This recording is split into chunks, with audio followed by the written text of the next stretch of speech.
when they're doing what they do, they get immediate performance feedback. It's like if I'm a basketball player, I either make the shot or miss the shot. That's feedback. When I'm doing my job every day, I'm not usually getting real-time feedback that is constructive, reinforcing, really essential and developmental. I'm not. And so this becomes one of the challenges and imperatives for leaders is, can you make sure that you're aligned, the expectations with you and the employee? And then can you set up the kind of system, and environment and one-on-ones and performance-based conversations where people can get as near to real-time feedback as possible?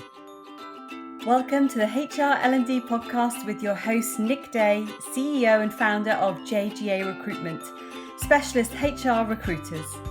Tuning into the HR L&D Podcast will help you to discover strategic growth concepts, leadership development strategies, and the values and behaviours that drive organisational change and success. Together, let's empower our workforces, diversify our thinking, and achieve significant HR success. Hello and welcome back to the HR L&D Podcast. My name is Nick Day, CEO of JGA Recruitment, and today I am joined by Andrew Freedman, who for over 25 years has been a real driving force in designing strategies that provide global leaders, yes, that's you if you're listening or watching this, with the foundations required to really transform business growth. And let's be honest, as we start to come out of this pandemic, who isn't looking to scale right now? Now, as managing partner of Shift Consulting, Andrew has helped countless companies across the globe flourish with his coaching, which is all about high performance mindset, something we're going to be talking an awful lot about during the course of this podcast. Now, I know that Andrew's goal is to use his insatiable passion, I think I should say, for human performance to really inspire the new generation of business leaders with the art and the science of creating and executing successful people-focused business strategies. And it's also led him to co-author an amazing book called Thrive. We're going to find out all about that later on in the podcast. But essentially, it's a leader's guide to building a high-performance culture. So look out for that a little bit later on. But without further ado, Andrew, welcome to the show. Nick, thank you very much. I have been looking forward to this conversation since we had our first interaction via email. I dig what you do, what you stand for, and how you think. And this is going to be a great conversation. Thanks for welcoming me.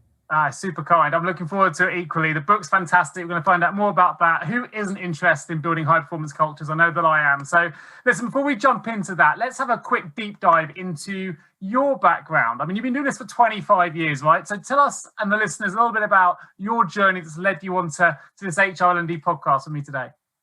Well, for me, I think it's appropriate for you and for your listeners to know that, I'm a self-proclaimed mutt.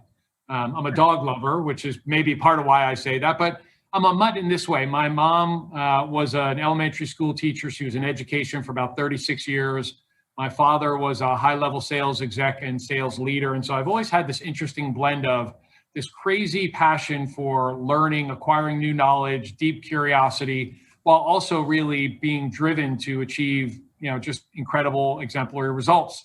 And that blend for me has led me through a number of different things I've done in my life. But when I got wind of or a taste for consulting, I said, this is incredible. This is exactly who I am. I'm put in positions where at scale, I can really help people understand how they approach their work, how they think about leadership, what they think about culture. And over the past 25 years, I have just continued to learn and learn and learn. And I've worked in entrepreneurial startup organizations, Fortune 10 companies, and everything in between. And every time I get access to a new leader, a new circumstance, it just makes me, you use the word insatiable, that's true.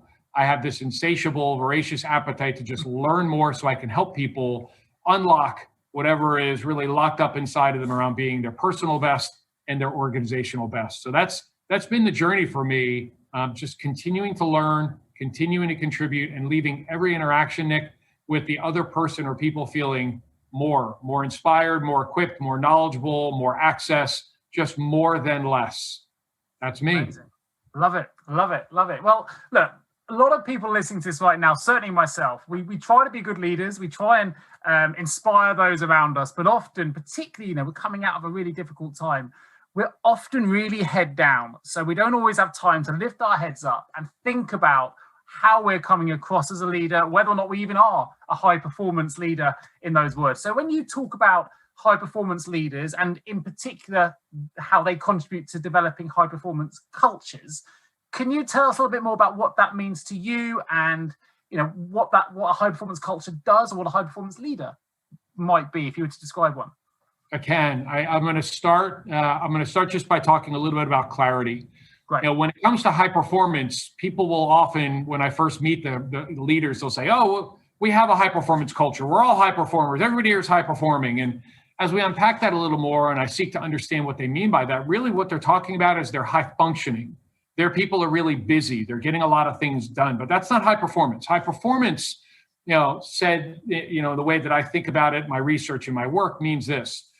First, you have to start with clarity around the organizational vision. Where are we going? What's the purpose of the organization? Get everybody really clear on that. Don't just put it on, in words, on paper, on a website. Make sure that everybody knows it, they can own it, they can embody it, and that they're really, fully immersed in that. Once we've got clarity on the vision, then we've got to have really foundational, clear organizational values.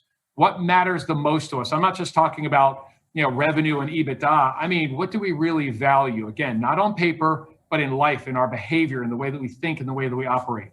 So if we've got clarity on vision, clarity on values, then what that means is we need to then create goals, strategies, tactics, plans, initiatives that will move us closer to the vision. If all those things exist, high performance then is when a leader or a team or an organization consistently meets or exceeds those strategies, those goals, those tactics that are in alignment with the vision and the values. That's high performance, and that's high performance leadership. In your Thrive book, then, to take it a little bit further, you talk a little bit about something which you call the exemplary performance system. So yes. How does that link to high performance cultures, high performance leadership, and what is it? How would you define what that exemplary performance system is? Well, it's based on a lot of research that Paul and I have done, and that we've leveraged that other people have done. Paul has been doing, this work as a, performance architect, a performance consultant for over 40 years. I've been doing it, as you said, for over 25 years. So amassed, we have, that's over 65 years worth of our personal knowledge, in addition to everything else that we've gained. So we've leveraged research and work from others, and we built this. Paul really built this exemplary performance system. And what it is, it's, looking at the world through 6 major influences, Nick, that will either accelerate or decelerate performance. They either put barriers up or they remove barriers. And so I'll just do a quick run through, and we can dig deeper on any of them if you want. Amazing. That's cool. So the first 3 that I'm going to talk about are all external to the individual. And this is where the leader really needs to listen, because these are things that the organization does to the employee. So these are things like the environments, the systems, and the resources, right? What's the environment? Physical, emotional, psychological safety, right? The resources, we're talking about people, technology. Systems could mean tech systems. It could mean operational and organizational systems. So environment, systems, and resources is one influence. Expectations and feedback is another external influence. Then the third external one is rewards, recognition, and consequences. Those 3 influences are all external to the individual, and they have a massive impact on whether a person, a team, or an organization can succeed. The other 3 are internal to the individual. So these are things like skills and knowledge that I bring to the job, capacity and job fit for the actual job, and my motivation and preferences. All 6 of these influences have an impact on whether the organization can perform at high levels. Now, what's tricky about this is all 6 of those influences need to be in full alignment. And I'm not kidding you when I say I have never, neither has Paul, met an organization when we first meet them where all 6 are in alignment. It's really hard. And part of the reason that it's so hard, Nick, is there's not usually one person that's in charge of all 6 of those influences, other than maybe the CEO. But the person who's in charge of developing skills for people isn't usually the person that's setting the expectations for what's required in the job. Or the person that's designing compensation is not the person who's actually thinking about the individual's motivation and preferences. Right? So those things are usually not connected. And when they're not connected, it creates a little bit of friction, some confusion, and anything like that is taking away from a person's time, energy, and focus on being his or her best. That's where you get performance drag. Having listened to that, which was really interesting. So is it possible to actually align them? Because from my perspective, you want to try and give someone, an employee, a journey that they're going to be on. So if sometimes the expectations you have, it's not going to have them now because you haven't quite learned that skill yet, but I want you to get here by here. Whereas if you're the employee, well, you also want to be in a journey. You want to be in a client that gives you an opportunity to grow. Often a client will set expectations, but yes, they're not there yet because the employee hasn't quite got there yet. But when you do, one of those angles may come into play. So maybe the remuneration is going to be compensated because you've made that skill. But as soon as you get there, the company's going to move the benchmark. It's going to move it again and again because hopefully they're always going to want more and the employee's always going to want more growth, right? So are they ever completely aligned if I've made that?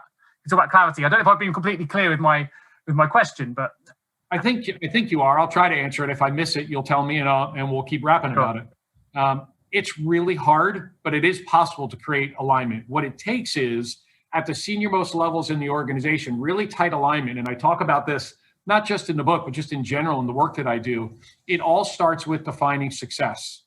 Success for the organization, success around strategic initiatives, success around people development, success in an individual role. If the executive leaders aren't super clear and aligned, I mean like no daylight between them, that tightly aligned. If they're not, we've got a problem and it's really going to be hard to accomplish what we just talked about. If they are, it becomes easier. So you use the specific example of individual growth and organizational growth. Imagine that things are so clear inside a company that if you were hiring me, you'd be able to say, in terms of expectations, here is exactly what mastery in this role that you're applying for looks like. This is what you would do. This is what you would produce. This is what your contributions could make. Here's the different levels that you'll likely go through over a relative period of time to achieve mastery. And here's what a potential pathway could look like. Knowing in no organization is growth totally linear.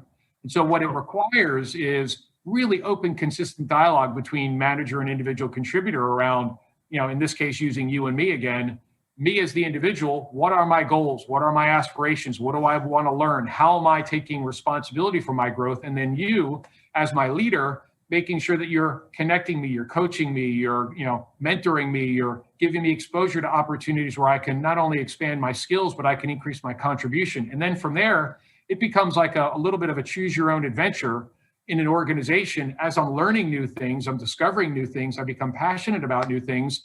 Your role as a leader might be actually to promote me out of your part of the organization and somewhere else where the organization needs me and where I could develop personally. Too often we see great employees leave because they feel like, their manager doesn't have their back or their manager doesn't want to get them promoted and they're limited. And so nobody wants to live in a world where their possibilities are limited. And if you stymie me or stifle my growth, I will leave. It's interesting. So I work in recruitment, right? So I've specialized in human resources recruitment for nearly 20 years. And the number one reason that I find people move positions is down to that management reason. They don't feel that they're getting support from their manager, they've fallen out with their manager, or whatever it is. It's usually managerially led rather than remuneration led, for example.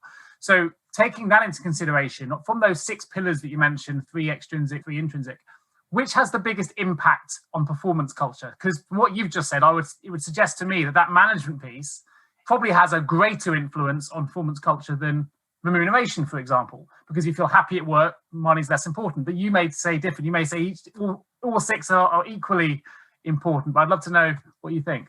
Well, they're all important, or we wouldn't have them in the framework for sure. I know you know that, but in terms of relative weight of importance, the 3 that are external to the individual, the extrinsic ones, those are significantly more impactful in terms of performance. And if I had to pick one, which is what you're asking me, my personal favorite, the one I find to be most impactful, is expectations and feedback. If you think about dancers or musicians or athletes, when they're doing what they do, they get immediate performance feedback. It's like if I'm a basketball player, I either make the shot or miss the shot. That's feedback. When I'm doing my job every day, I'm not usually getting real-time feedback that is constructive, reinforcing, really essential and developmental. I'm not. And so this becomes one of the challenges and imperatives for leaders is, can you make sure that you're aligned, the expectations with you and the employee? And then can you set up the kind of system, an environment and one-on-ones and performance-based conversations where people can get as near to real-time feedback as possible? If they do, here's what I know. people who come to work every day want to do a good job. They want to achieve. They want to do meaningful work. They want to be proud. They want to go home knowing that their day was worth it and their work was worth it. Absent of clear expectations and really helpful feedback, it's difficult for people to know what's what. And it's usually only the top 1%ers that can thrive in any kind of system or environment. Everybody else, they're doing their very best. They're doing good work. They're trying really hard. But absent of that feedback, they're really going to struggle. So that's the one I would double down on. Right. To be honest, I have to say I agree, because that kind of the closest linked as well to the management influence, because if you're not getting those expectations or feedback, then obviously it's going to have a negative influence. Fantastic. Well, look, we talked at the start of the introduction. You have recently released your book, Thrive, which obviously provides leaders with it's a really clear blueprint for those that are interested in a book for building a high performance culture. It teaches leaders how to create clarity, which you mentioned earlier, and alignment, which we talked about briefly. And it talks about what high performance looks like. But more importantly, I think, or not more importantly, but to add on to that, it also tells the reader how you can replicate that at scale, which I think is fantastic. So tell us a little bit more about that last element, how we can replicate this at scale, and also what actually inspired you in the first place to co-author this book with Paul. Well, I'll hit the second one first. The source of inspiration for me comes from a couple of places. One is I've been doing this work for a while, as you mentioned at the top. And I think about things like, why am I here? And I mean, truly, why am I here? Why am I on this planet, this go around anyway? Depending on what the listeners believe, they're either going to get down with that last part, or they're going to go, this guy's crazy. But truly, I think about why I'm here. And I know that part of my purpose of being here is to have legacy and impact and share what I know and what I have access to with others so that they can be better in whatever way better means. And doing the work that I do and the clients that I've served over time, that has been really meaningful for me. But for me, that's not big enough. In the intro to the book, your listeners, if they pick up the book, they'll see this. I tell a bit of a personal story about why I wrote the book. And one of them is I really felt like I'd been playing small in my life for a number of years.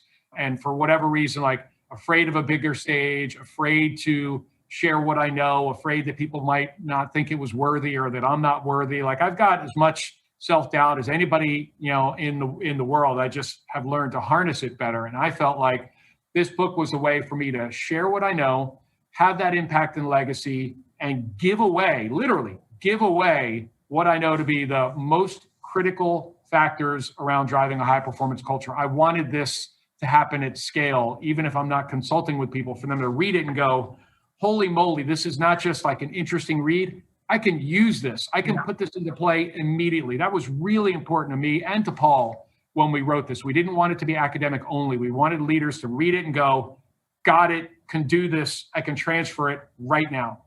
I'm going to jump in slightly because I don't want to give this bit away, but you're absolutely right with the book. And there's something you do in the book, which I'm going to ask you a question about just in a minute, which takes the words off the page and makes it more usable than you may find in other books that talk about culture. So I'll definitely put, where I'm going with this in terms of your accelerators, right? So I'm going to park that and come back to that. But I think that's a really interesting point to educate the listeners in terms of what the book can offer rather than just reading. And I would definitely want to talk about that in more detail. So just want to make sure you want to give that bit away too soon.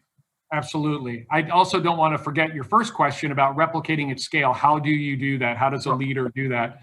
Once you've got the clarity that we talked about, the alignment, things like that, there are really tried and true principles. One of the ones in the book that, is a cornerstone to the actual, to the manuscript, and what people can use is what we call this role excellence process.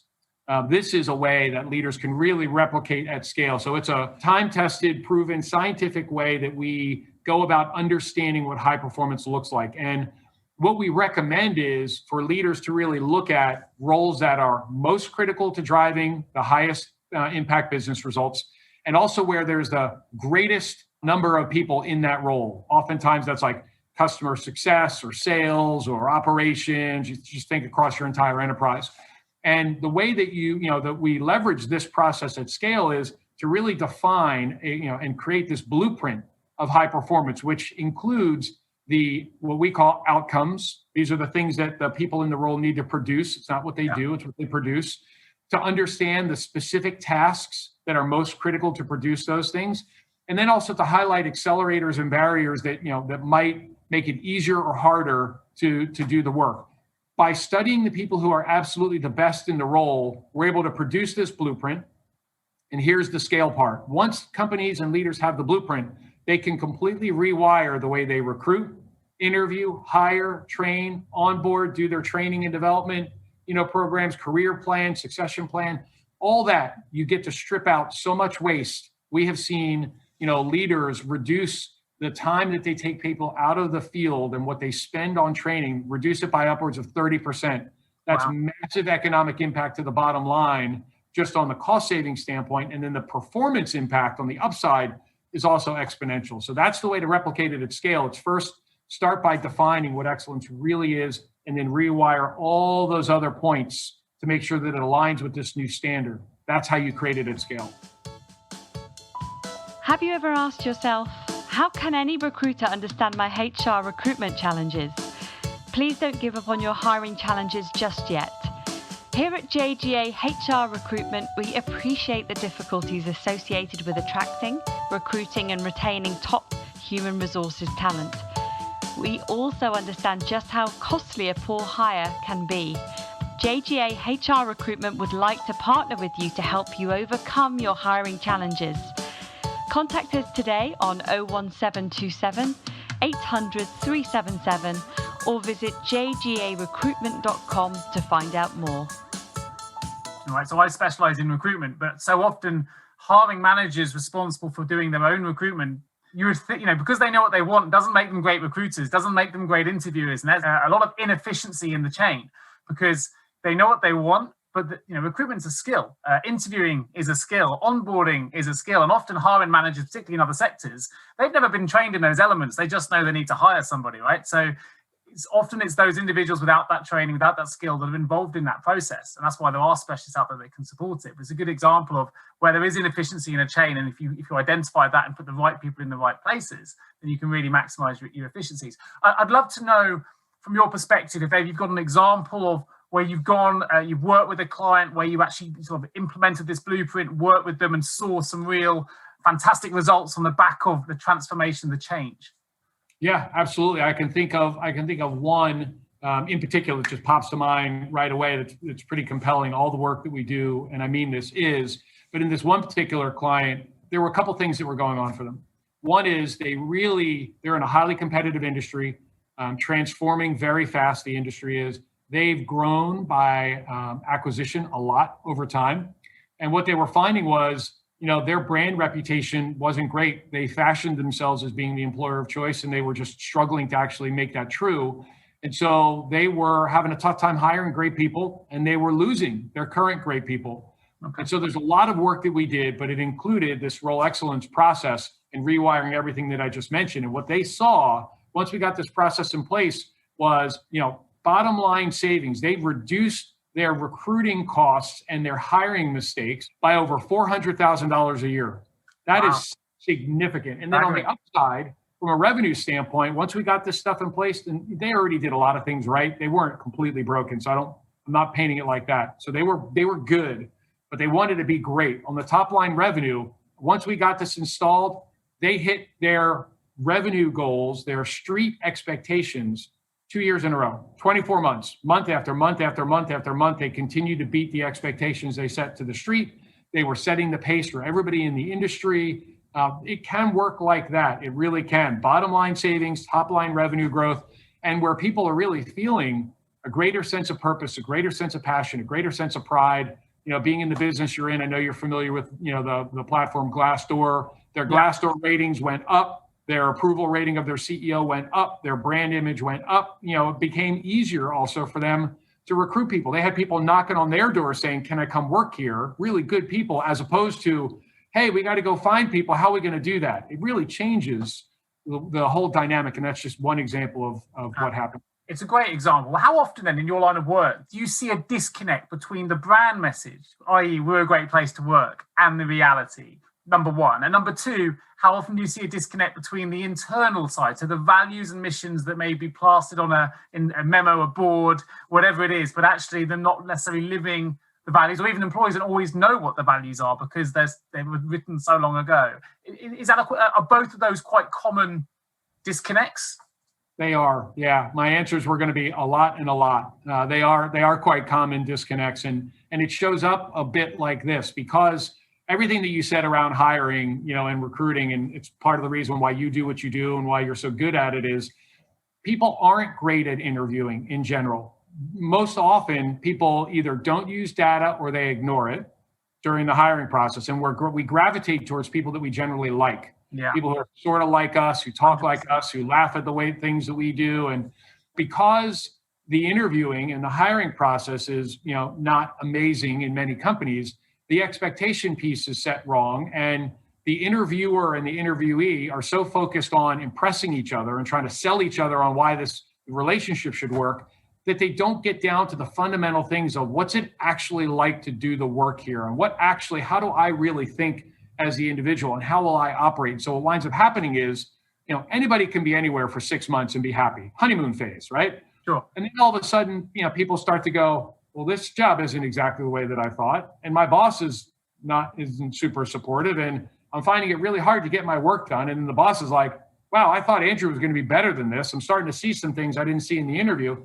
So we're disconnected right away because we're not clear, and the message we sent out to the universe in the recruiting post is different than how it actually is. And then internally, there's not a company really, especially a large one that we work with, that doesn't have values. But what we often see is those values not coming to life through behavior. So for example, we might say like, be drivers of change and be great team players and, we embrace integrity and all those kinds of things. And I'm not saying them in a perfunctory way. Those are just common values. But then what you see in organizations is, especially at the leadership level, people operate in silos. They don't share information. They hoard it because they feel like, their knowledge and information is power in an unproductive way. If they give their knowledge freely, they become less important, right? So they hold on to it. They want to drive their pet initiatives forward. So even though there's alignment around or suggested alignment around what's most important in terms of our investments, our strategies, our goals, you still have people that go, yeah, I get that, but I really need to do this other thing. And so they create this lack of alignment, which then perpetuates turf wars, politics, silos, unhealthy influence. And those are just some examples of what happens and where it falls down. Doesn't have to be that way, but that's pretty common. Sure. I think your recruitment example is a great one. Unconscious bias is a real issue in the recruitment process sometimes. And we do tend to navigate and levitate to those that we feel we have most in common with. But actually, the studies show that the more diversity we have in our businesses, the more diverse thinking we'll have, the better the results. And, I'm a big soccer football fan. The old analogy is that 11 David Beckhams doesn't win you the World Cup, because you still need a goalkeeper. That's a specialist tool. You need a striker. And it's an interesting thing. You don't want people the same. You need to be able to look at what it is you need that's going to fill the gap you're trying to recruit, not just the personality that you get on with.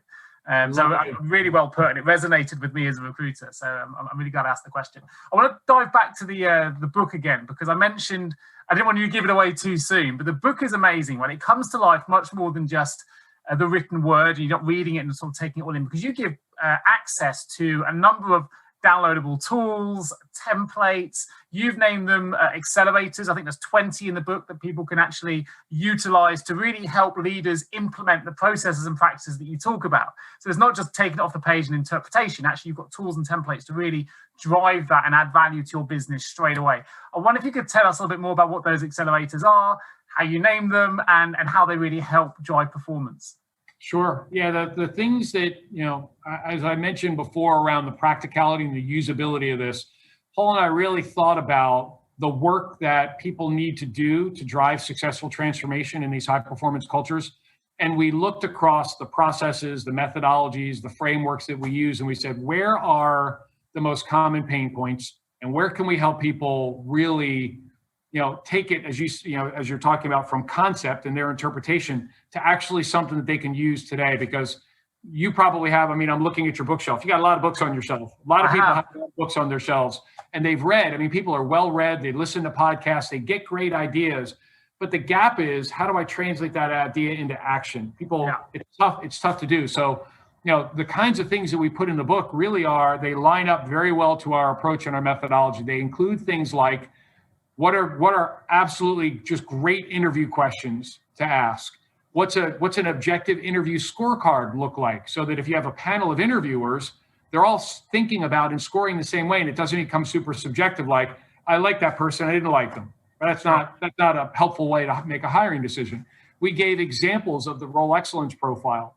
We gave examples of a learning and development curriculum, which is critical that the learning and development curriculum maps to the role excellence profiles. So all these things are there. How do you have great one-on-ones with your direct reports? How do you have good performance reviews? All these things people have access to. They can go right to the website we set up for the book. They can download them immediately, print them out, customize them for their business, or in fact, use them as we created them.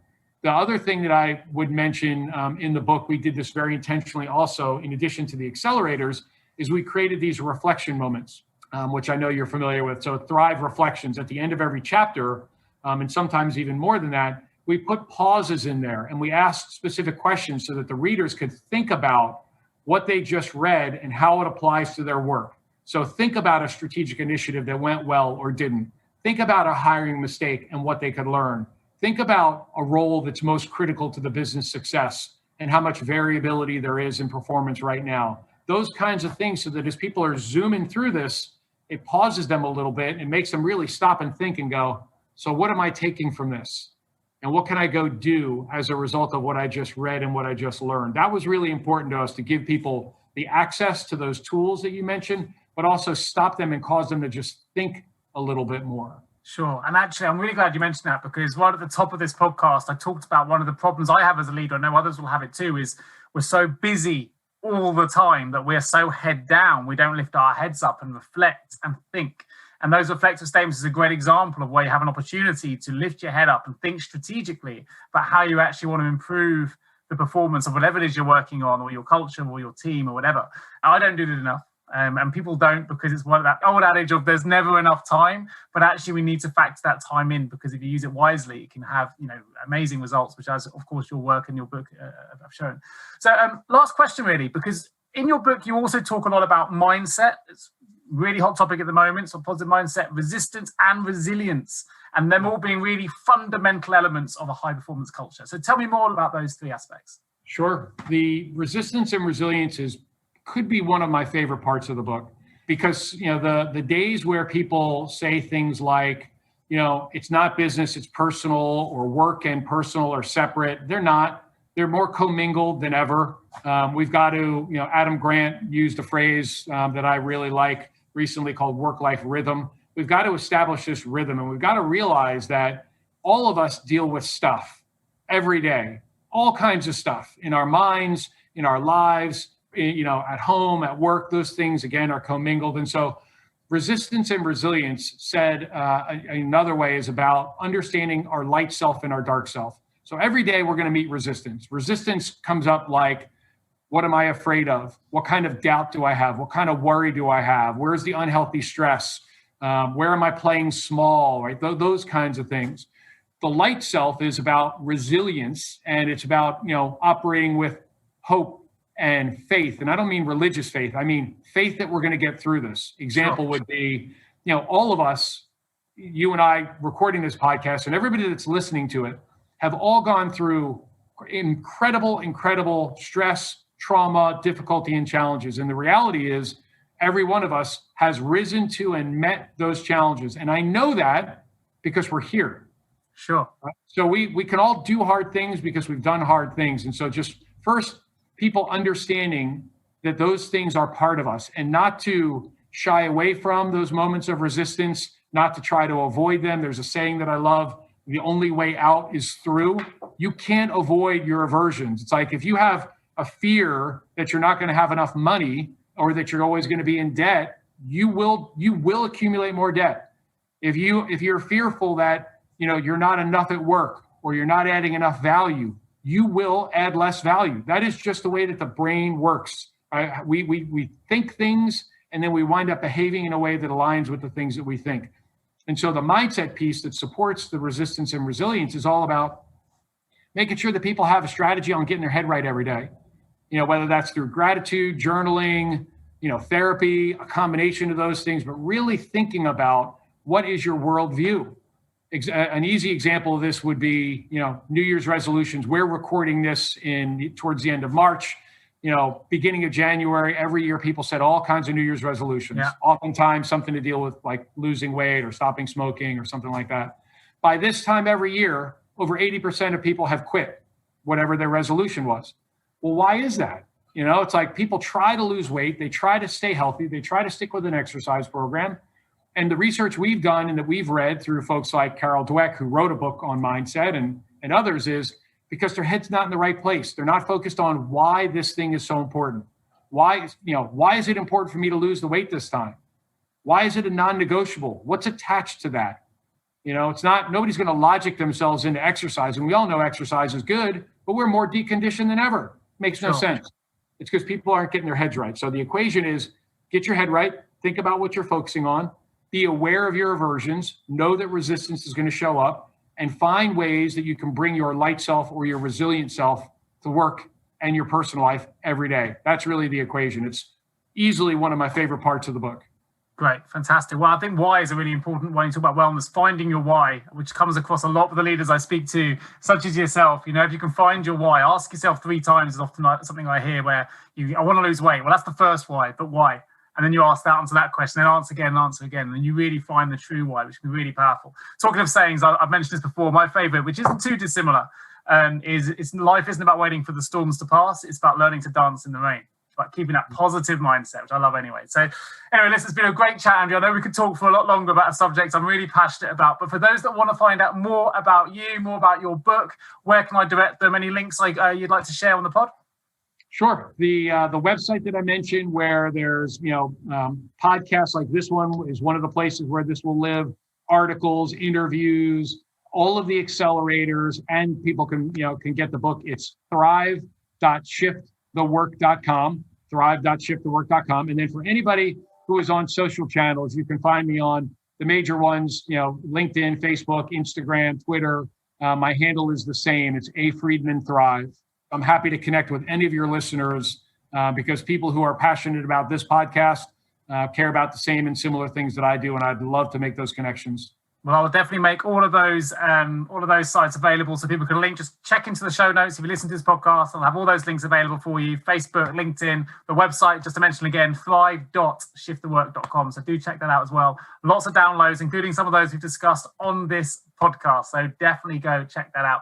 Of course, if you are an HR or L&D leader listening to this podcast right now and you need some recruitment support from someone that is as passionate as you are about delivering a great recruitment service, then please do give me a call. My name is Nick Day. You can get me at nick@jgarecruitment.com or 01727 800 377. Just leaves me to say a huge thank you to Andrew for joining me today on the HR L&D podcast.